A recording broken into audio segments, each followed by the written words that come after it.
这场战争上无已经有2000人死亡，有一个以色列的女性就口讲，哈马斯杀死伊的阿嬷，佮粗残开直播，互因的亲目睭看到因的亲人死亡。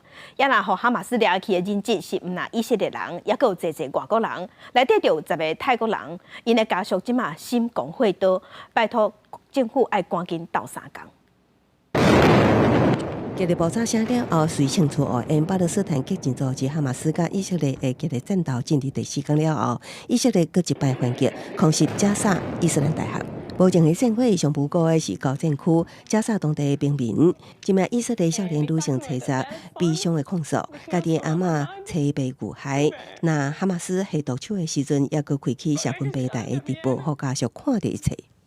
סבתא שלי על הרצפה בבית שלה, רצוחה בסרטון. כל הרצפה דם. סבתא שלי שוכבת שם.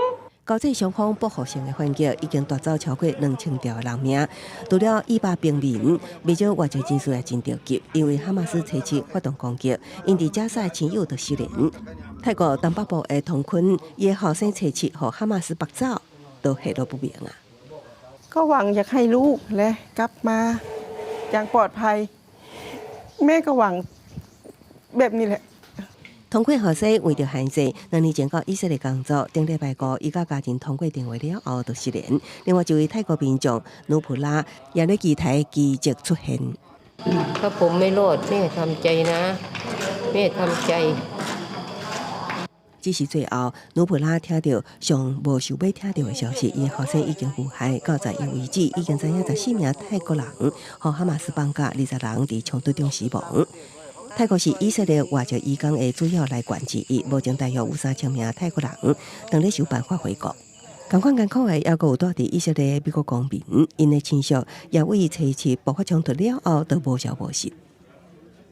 The first one said, "I love you," and immediately at 8:11 also it said, "I'm sorry."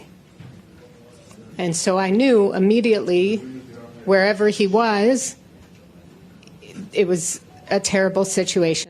失踪的美籍人士，包括军人、护理师，家属要求美国政府提出办法，让家庭赶紧回来。美国官方指出，目前已经至少知影20人失踪，无确定是防扣做人质，还是不幸罹难。也毋过答应会量早找到失踪者。公司新闻7万人编译。